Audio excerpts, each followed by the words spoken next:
Karena kalau salah satu keterangan seperti ini, untuk menghasilkan keturunan yang cerdas, yang berkualitas, ini bapak ibunya ketika berhubungan suami istri ini, nafkah batin ini dalam rangka menghasilkan keturunan ini, dua-duanya sama-sama mau dan sama-sama penuh semangat. Bahasanya apa?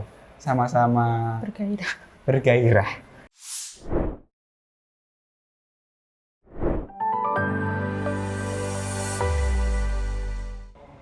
Makanya seorang suami istri itu dalam ketika mau nafkah batin, saya sebut itu aja ya, nafkah batin atau dalam rangka untuk menghasilkan keturunan gitu ya. Ini sebenarnya terlepas yang dikatakan seorang istri tidak boleh menolak suaminya, ini jangan dijadikan sebuah alat, sebuah senjata untuk suami ini mempressure istrinya harus mau terus. Sudut pandang saya seperti ini. Hubungan suami istri itu harus didasarkan rasa saling. Jadi saya tidak setuju dengan bahasa jatah. Karena sebenarnya wanita pun juga menikmatinya. Ya, laki-laki juga menikmatinya. Jadi buat itu kebutuhan biologis yang sama-sama membutuhkan. Makanya saya selalu bilang ke istri saya,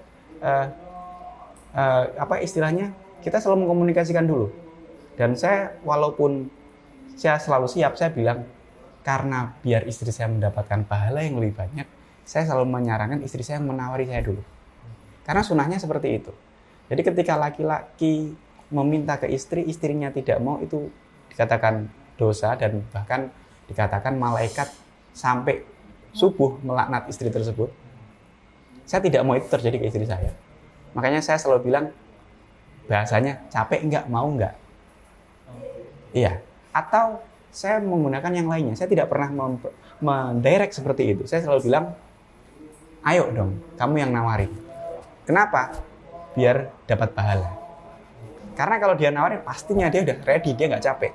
Tapi kalau dengan kondisi tadi, yang satunya capek dan suaminya mau, suami juga harus dengan kondisi tadi misalnya, suaminya mau, istrinya capek, suaminya juga harus legowo dong. Karena apa? Kebutuhan biologis ini kalau dipaksakan tidak akan klimaks dua-duanya. Kepuasannya berbeda. Coba nanti jenengan kalau sudah berumah tangga bisa dibuktikan ketika dua-duanya prima dan nyampe klimaksnya, itu akan kenikmatannya berbeda dengan yang ketika dipaksakan atau salah satunya saja yang ingin, satunya terpaksa. Makanya dalam kitab di Fathul Izar maupun di Qurratul Uyun kan dijelaskan jangan langsung to the point, langsung itu saja, tapi juga dimulai dengan adanya foreplay dulu, dengan ya kayak ya hal-hal yang positif, yang romantis, yang di situ bisa membuat nyaman kedua orang ini, yang akhirnya benar-benar mau dan benar-benar ingin.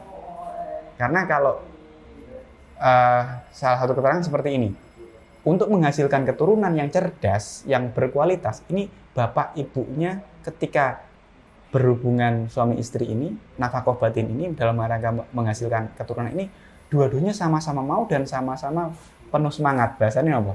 Sama-sama bergairah.